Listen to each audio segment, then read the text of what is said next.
오늘 사도는 이제 빌립보 성도들에게 마지막 권면을 하고 있습니다. 특별히 옥에 있었던 바울에게 그러니까 내일을 알 수 없는 상황이죠, 지금. 그 상황에서 자신이 그렇게 아끼고 사랑했던 이 빌립보 성도들에게 하고 싶은 말이 정말 많았을 것 같습니다. 그래서 이 편지를 쓰다가 펜을 놓는 게 쉽지는 않았겠죠. 계속 편지를 끊으려고 하면 또 할 말이 생각나고 실제로 빌립보서를 보면 이제 그런 흔적들이 나옵니다. 끝으로라고 하지만 사도가 또 대화를 이어가는. 그런데 이제 정말 마지막을 느껴서인지 4장에서 사도는 자신이 하고 싶은 말을 이제 정말 다 하는 듯합니다. 그래서 이제 본문에서 보신 것 같이 그 사도에게는 그 순두계와 유오디아의 그 관계가 마음에 굉장히 걸렸던 것 같아요. 그들의 사이가 안 좋았던 게. 그래서 그들의 실명을 아예 대놓고 그만 싸우라 하기도 하고요. 실명까지 공개했는데 어떻게 화해를 안 했겠어요. 그쵸? 어, 그렇게 이 4장에는 우리에게 잘 알려진 참 유명한 구절들도 많고, 참 내용이 굉장히 풍성합니다. 그런데 이제 제가 그 중에서도 오늘 여러분들과 또 집중해서 같이 한번 보고 싶은 대목은 바로 그 본문 제목에도 나와 있듯이 아무것도 염려하지 말고라는 이 사도의 권면입니다. 성도님들은 이 권면을 들었을 때 어떤 생각이 들으셨는지 궁금합니다. 저는 이 권면이 참 인상 깊었는데요. 그 이유는 다른 게 아니라 이게 참 너무 터무니없는 말이라 생각이 들었기 때문입니다. 사람이 어떻게 염려를 안 하고 살 수 있겠습니까? 그러니까 그 성경 말씀 중에서도 보면서 읽으면서도 그 순간에도 불순종할 수 있는 구절이 있다면 바로 이런 구절이겠죠. 여기에서도요, 저는 염려하지 말라는 설교를 하고 있고, 성도님들은 듣고 계시겠지만, 지금 이 순간에도 우리 머릿속 한편에서는 어떤 생활의 염려나 걱정거리가 있을 수도 있을 것 같습니다. 너무 당연한 거죠. 실은 제가 요즘에 염려가 많은 것 같아요. 그래서 제가 인스타그램을 이렇게 하는데요. 막 이런 포스팅들이 뜨더라고요. 포스팅을 보니까 막 이런 게 떠요. 심리학 교수가 말하는 걱정하는 일의 95%가 일어나지 않는 이유. 의사들이 경고하는 걱정 많은 게 위험한 이유. 그리고 두부 멘탈에서 강철 멘탈 되는 법. 그러니까 제가 걱정이 많은 걸 어떻게 알고 이런 게 나오는 건지, 아니면 요즘 현대인들이 워낙 걱정이 많으니까 그냥 이런 걸 띄우면 알아서 조회수가 늘어나서 그런 건지 제가 알 길은 없지만 어쨌든 걱정이 많으니까 이런 글들을 클릭하고 읽어보게 되더라고요. 그리고 실제로 도움도 되고요. 팔로우도 했습니다. 그래서. 근데 이제 오늘로 오늘 사도도 마찬가지로 지금 빌립보 교인들에게 아무것도 염려하지 말고라고 권면하고 있습니다. 오늘날로 치면 뭐 사도에 염려하지 않는 방법 정도 되겠네요. 근데 이제 저에게는 사도의 말이 어떻게 들렸냐면 부모님들이 아마 다 이런 경험 하셨을 것 같아요. 집에 큰 일이 있으면 이제 자식들이 걱정할까 봐 뭐 그런 얘기 하시잖아요. 얘야, 아무것도 걱정하지 마라. 다 잘 될 거야라고. 근데 이제 그런 얘기를 하시지만 그 얼굴에는 다 쓰여져 있죠. 나 지금 엄청 걱정하고 있음. 일은 걱정할 일 100% 맞음. 이라고. 그러니까 오히려 걱정하지 말라는 그 말이 오히려 나를 더 걱정하게 만드는, 저한테는 처음에 좀 사도의 말이 그렇게 들렸습니다. 왜냐하면 지금 이 빌립보 교회 상황은 아무것도 염려하지 않아야 되는 상황이 아니라 어떤 면에서는 모든 것을 염려해야 할 상황이었기 때문이죠. 저희가 지금까지 이제 쭉 빌립보서를 보아왔지만 그 빌립보라는 그 도시는 굉장히 친로마 도시였기 때문에 빌립보 교인들은 어떤 외부적인 압박과 또 고난도 있었던 것 같고, 그래서 사도가 수차례 겁먹지 말라고도 했었죠. 또 내부적으로도 이들은 하나가 되지 못해 사도는 거듭해서 하나가 되라고 강요해야 했으며, 심지어 자신들의 그 목회자는 지금 옥에 갇혀서 오늘 죽을지 또 내일 죽을지도 모르는 상황이었습니다. 조금 오버해서 이걸 우리 현대식으로 풀어본다면 우리가 기독교인이 환영받지 못하는 그런 도시에서 개척을 한 거예요. 개척을 했는데 기독교인이 환영받지 못하니까 늘 어떤 물리적인 핍박을 받고 있는 거죠. 우리가 이렇게 모이는 것 자체가 굉장히 큰 용기가 필요한 거고 겁을 먹어야 되는 상황일 수도 있는 거예요. 이제 근데 그러면은 우리끼리 더 막 똘똘 뭉치고 서로 하나가 돼야 되는데 그 와중에 우리끼리도 막 싸우고 있는 거죠. 외부적인 문제도 있는데 내부적으로도 우리가 싸우고 있는 겁니다. 그럼 이럴 때는 이제 또 우리 교회에 가장 영향력 있는 이 담임 목사님이 이 교통 정리를 좀 해주셔야 되는데 그분은 지금 옥살이를 하시기에 언제 볼지를 모르는 상황이라면 이건 그 우리가 교회 오는 것 자체가 어, 걱정을 하러 사서 걱정을 하러 오는 그런 상황인 거죠. 없는 걱정도 교회에 오면은 걱정이 생기는 상황입니다. 그런데 이런 상황에서 사도는 도리어 아무것도 염려하지 말라고 영어로는 Do not be anxious about everything이라며 모든 일에 불안해하지 말라는 것입니다. 지금 사도는 대체 무슨 말이 하고 싶은 걸까요? 분명한 것은 지금 그렇다고 사도가 말하고자 하는 것은 우리에게 잘 알려진 뭐 Don't worry, be happy를 하라고 성도들에게 이야기하는 것은 아닙니다. 우리도 그런 거 있잖아요. 너무 걱정할 게 많으면 아무 생각하지 마. 응? 뭐 생각하면 더 복잡해. 그냥 순간을 즐기고 모든 게 잘 될 거라고 믿어. 이렇게 저희도 그런 얘기를 하죠. 그 요즘 현대인들은 그런 말을 쓰시더라고요. 욜로라고 혹시 들어보셨나요? YOLO? 이렇게 웃으시는 분은 알아들으신 것 같은데 그 You only live once라는 말이에요. 그러니까 걱정할 시간에 인생 한 번 사는데 마음껏 즐기라는 그런 모토죠. 사도는 그런데 지금 그런 이야기를 하는 것은 아닙니다. 더 나아가서 사도는 그 당시 사회에서 큰 영향이 있었던 그 들어보셨을 텐데 그 스토아파라고 들어보셨나요? 그 막 무표정인 사람들 있잖아요.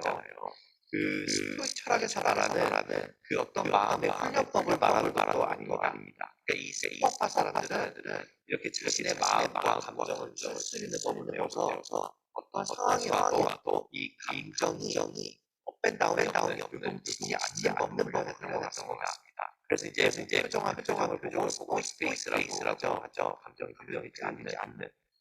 그런데 우리 교회 철학은 이렇게 마음을 훈련해서 마음을 다스리는 것도 아니고 심지어 파격교회에서처럼 우리의 마음을 기우는 것도 아닙니다. 그것은 마음을 비우는 게 아니라 오히려 말은 다른 것으로 채우는 것을 말하죠. 복음으로 그리스도를 채우는 것 말입니다. 저는 그래서 바로 이 부분을 오늘 이제 성도님들과 한번 나눠보려고 합니다. 염려 속에서 어떻게 복음이 다른 게 아니라 복음이 우리의 마음을 채울 수도 있는지를요. 따라서 한번 우리가 왜 우리가 염려를 애초부터 하는지를 그 복음적 관점에서 한번 살펴보죠. 그 아까 말씀드렸지만 우리 모두는 염려를 합니다. 그렇죠. 오늘도 염려를 하고 어제도 염려를 하고 지금도 염려를 하고 우리는 계속 염려를 해요. 그런데 여러 가지 이유가 있지만 가장 핵심적인 이유는 간단하죠. 우리가 미래를 예측하지 못하니까 그런 거죠. 예를 들어 우리가 지금 만일 어떤 진로의 문제 때문에 큰 걱정에 있다고 가정을 해보죠. 아니면 지금 내 미래가 마음에 들지 않으니까 미래가 어떻게 될지 모르니까 우리가 큰 걱정에 있다고 이제 해보면 굉장히 큰 걱정이 될 수 있잖아요. 근데 만약에 우리가 지금 있는 그 걱정을 미래를 잠깐 보았을 때 그 결과를 보니까 예를 들어 5년 후를 내다보니까 그 결과가 생각보다 꽤 괜찮은 거예요. 나는 망할까 봐 굉장히 걱정을 많이 했는데 일이 너무 잘 풀린 거죠. 그럼 우리는 콧노래를 부르고 있지 염려 따위에 시간을 뺏기진 않을 것입니다. 자녀 걱정도 마찬가지죠. 저도 자녀 걱정을 제일 많이 하는 것 같은데 제가 생각해 봤을 때 아마 지금으로부터 10년 후면 저희가 지금 우리 아이들을 두고 하는 그 고민 중에 대부분의 고민은 아마 우리가 10년 후에는 내가 사서 걱정을 다 했네라는 그런 생각이 들 것 같습니다. 전혀 걱정할 일이 아니었다는 게 이제 증명이 되었으니까 그랬겠죠. 하지만 우리가 그걸 모르잖아요. 그걸 모르니까 그게 보장되어 있지 않으니까 불안하고 염려가 되는 것이죠. 혹시라도 잘못될까 봐 말이에요. 저 역시도 지금 이 자리에서 아무것도 염려하지 말고란 주제로 설교를 하고 있지만 이 염려하지 말라는 이 설교가 저를 일주일 내내 불안하고 염려하게 했었습니다. 지금도 제가 나름 포커페이스를 하고 있나요? 하지만 제 마음속에서는 불안의 파도가 이제 있죠. 혹시라도 설교를 말아먹을까 뭐 그런 마음이 불안한 마음이 드니까 그런 거겠죠. 그런 시각으로 봤을 때 이 염려는 그 미래의 일을 통제하고 싶은 내 욕망에서 온다 보아도 됩니다. 다른 말로 하면 우리 모두는 미래의 일을 알고 싶고 또 통제하고 싶은 어떤 압박감이 있다는 것이죠. 하지만 아무리 통제하고 대비책을 세우려 해도 이 아무도 알 수 없는 내일은 아무도 알 수가 없잖아요. 그 내일의 본질은 우리를 늘 불안하고 우리를 늘 염려하게 합니다. 나는 이렇게 되었으면 좋겠는데 그래서 그걸 어떻게든 하려고 하는데 그게 잘 될지 안 될지 모르니까 막 마음속에서 안달이 나는 거죠. 따라서 이 염려를 조금 더 깊숙이 들어가 보면 이 염려는 어, 죄입니다. 내가 내 미래를 통제하고 싶고 내 마음대로 하려는, 즉 내가 내 인생의 주인이자 신이 되고 싶은 그 욕망에서 나오는 것이 염려와 불안인 것이죠. 물론 이 부분이 조금 너무 지나치게 심하게 들릴 수도 있을 것 같습니다. 실제 우리는 보통 염려를 두고 죄라고 생각하지는 않죠. 예컨대 제가 아까 설교 때문에 염려를 했다고 하는데 여러분들 중에 설교 때문에 제가 염려한다고 하면 와, 신돈조사 저거 파렴치한 죄인이다. 지금 엄청난 죄를 짓고 있어. 하실 분은 없을 것 같습니다. 그렇게 염려하는 저를 위해 또 염려해 주시겠죠. 그리고 염려가 죄라면 그럼 내가 내 자식도 걱정도 못하나? 라고 또 반문하실 수도 있습니다. 그렇지만 우리가 좀 곰곰이 생각을 해보면요. 우리의 실제 상황에서는, 우리의 실생활에서는 종종 염려를 통해 꽤 많은 죄들이 파생되는 것을 우리는 알 수 있습니다. 간단한 예를 들어, 우리 사람들이 가장 흔하게 하는 걱정 중 하나는 바로 돈 걱정이죠.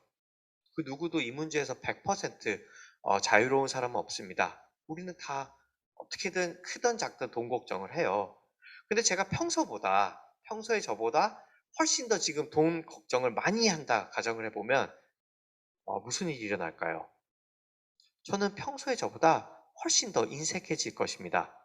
이웃과 온전히 더불어 살 수 없고 훨씬 더 돈에 집착하게 되겠죠? 걱정이 되고 돈을 통제하고 싶으니까요. 자녀 문제도 마찬가지인 것 같습니다. 당연히 우리가 우리 자녀의 안녕을 위해서 걱정을 하고 고민도 하지만 그 걱정이 때로는 너무 지나칠 때 우리는 그 자녀만의 개인적인 그런 개인의 인격체가 아니라 또 하나의 나로 여기기 시작하고 자녀를 통제하려 들겠죠. 자녀에게 숨 쉴 틈을 주지 않고 자녀에게 죄를 짓게 되는 거죠. 그래서 이런 주제가 드라마에 굉장히 많이 나오잖아요. 아마도 모두가 공감할 수 있으니까 그런 거겠죠. 드라마 보시면 막 자녀의 걱정이 자신의 삶의 모토인 부모님들이 나오고 막 그래서 드라마 보면은 자녀가 결국 난 이 집에서 숨도 못 쉬겠다고 나가고 뭐 이런 일들이 이제 많죠. 물론 이 염려와 불안이 죄인 이유는 이렇게 겉으로 드러나는 어떤 염려를 통해 파생되는 죄의 열매뿐 아니라 아까 위에서 언급한 것처럼 더 깊게 깔려진 이유가 있죠.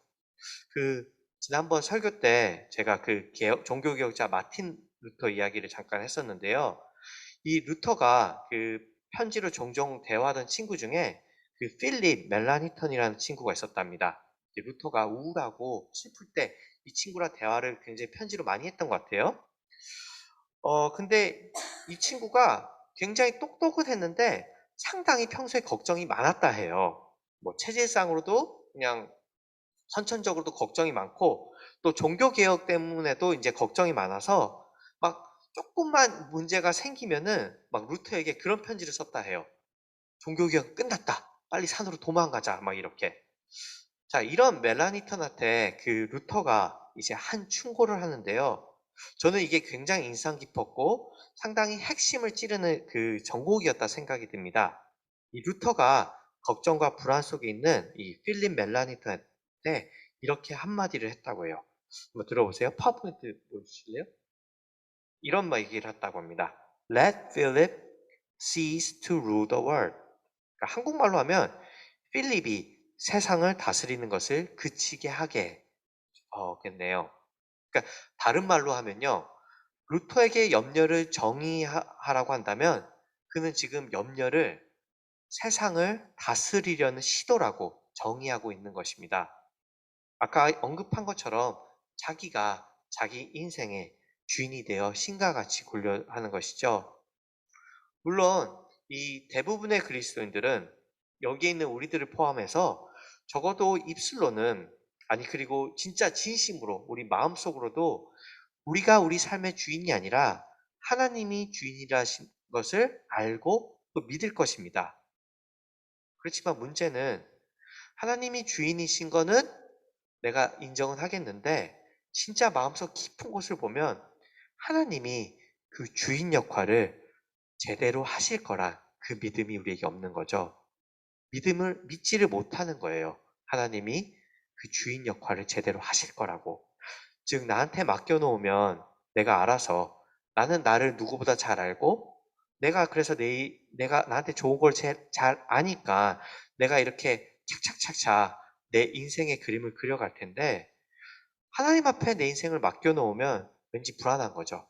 그분은 워낙 알 수가 없는 분이시고 심지어 보이지도 않으시고 그래서 내 인생을 갖고 어떻게 하실지 모르니까 아니면 애초부터 그분이 그런 능력이 있는지 나한테 그런 마음이 있는지도 의심이 가니까 그분이 아니라 나를 제일 잘 아는 내가 내 인생을 직접 해야 된다는 그런 강박관념 때문에 나는 염려가 되고 불안한 거죠.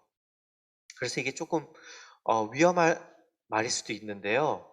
저도 그래서 할까 말까 이제 고민을 했었는데 저는 때로는 우리가 너무 큰 걱정과 너무 큰 불안에 사로잡힐 때마다 어쩌면 우리는 간접적으로 우리가 하나님을 향해 하나님, 하나님 당신보다 내가 더 믿을 만한 내 삶의 주인이라 말하고 있진 않을까라는 생각이 듭니다. 말은 감히 그렇게 못하지만 이미 내 행동과 내 삶은 그렇게 말하고 있는 것이죠. 예를 들어서 저는 제가 이 생각을 하면서 들었던 예는 제가 우리 교회를 위해서 그 많은 걱정을 합니다. 그리고 그 걱정은 당연히 해야 되는 걱정이겠죠. 그리고 때로는 그런 걱정과 근심은 저를 기도하지 않는 저를 기도하게끔 만들기도 합니다. 그런데 제가 걱정이 너무 심해질 때가 있어요. 막 불안이 찾아와요. 막 뜻대로 안 될 것 같고 불안하고 확률 따지고 있고 여기서 실패하면 나는 어떻게 목회를 하나 하면서 막 벌써부터 노후 대책을 생각하고 있고 그럴 때마다 저는 이 믿음으로 사는 교회 주인이 저라고 착각하고 있는 것이죠. 그리고 동시에 내가 이 교회를 하나님보다 조금은 더 잘 안다고 제발 내 뜻대로 하게 해주시거나 그러지 않으실 거면 그냥 간섭하지 말라고 말씀드리고 있는지도 모르겠습니다. 저만 그런 게 아니라 저만 죽을 순 없잖아요. 우리 역시도 때론 우리의 인생을 이런 시각으로 보겠죠.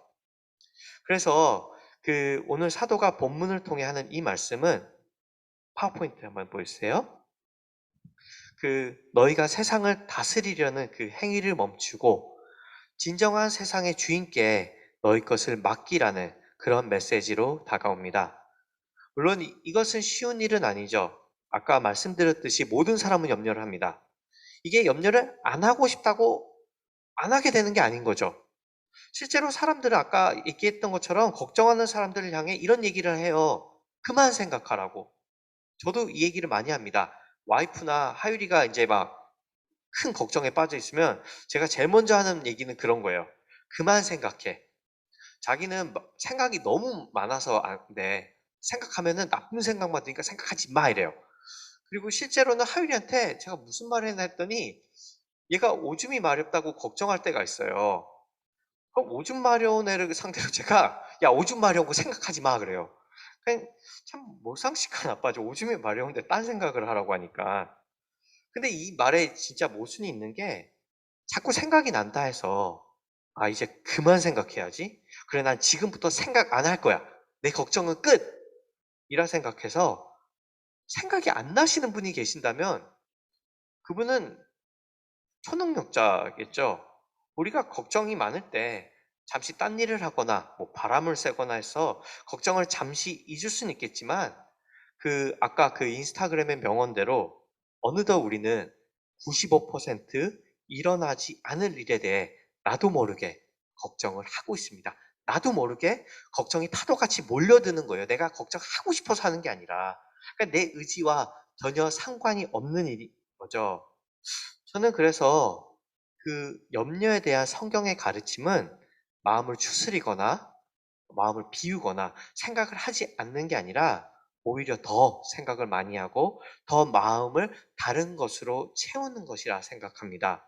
바로 복음을 생각하고 복음이 내 마음을 채우기를 바라는 거죠.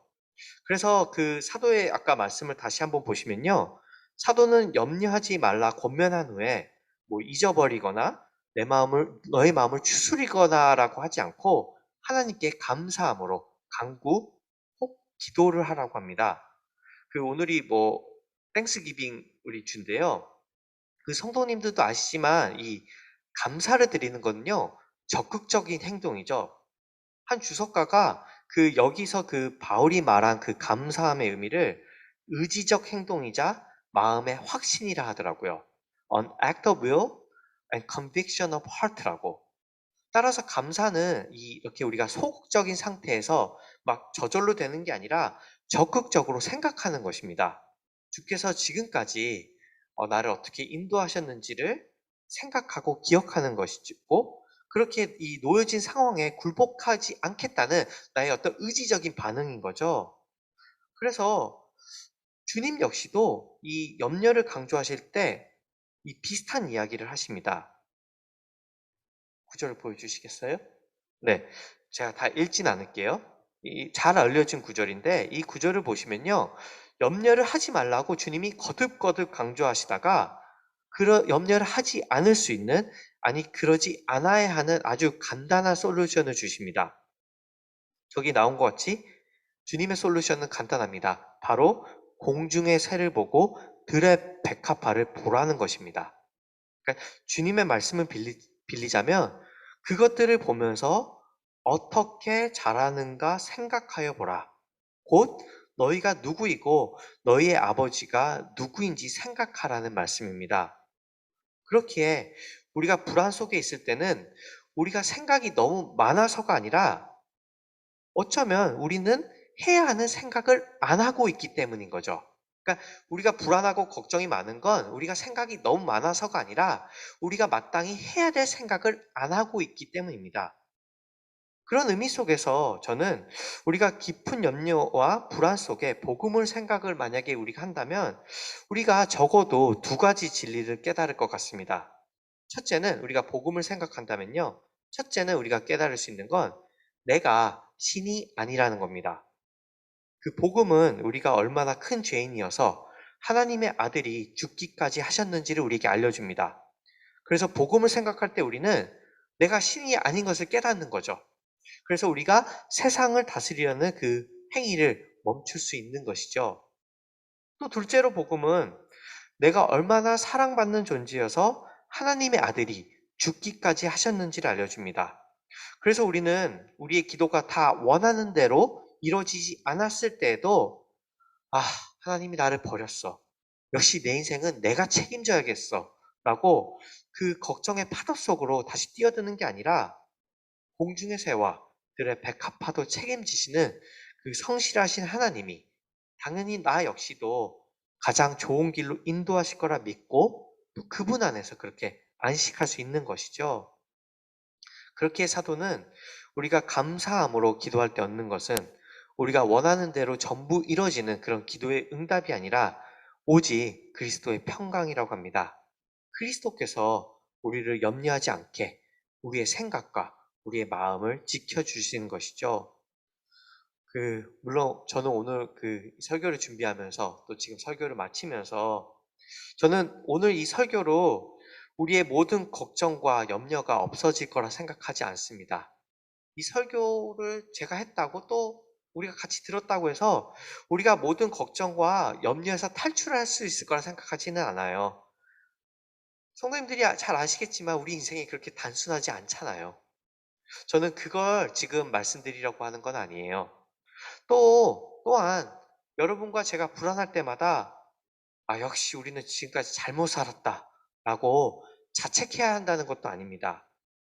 다만 우리가 우리 인생을 어떻게든 완벽하게 살아가려 해서 너무 큰 걱정과 염려 속에 지쳐 있다면, 혹은 어떤 실수나 나의 잘못된 결정이나 보이지 않는 내 미래가 나를 망가뜨릴까 봐 어떤 강박과 어떤 불안 속에 우리가 있다면, 그 무거운 짐을 이제 주님께 내려올 수 있다라는 그런 메시지로 여러분들이 들어주시면 어떨까 합니다.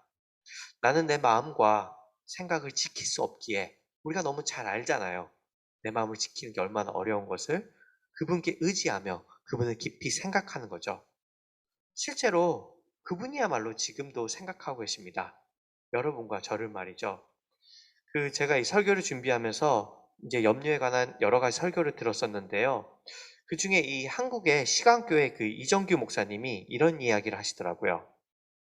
들의 백합화와 그 공중의 새는 하나님께 죄를 짓지 않았다고.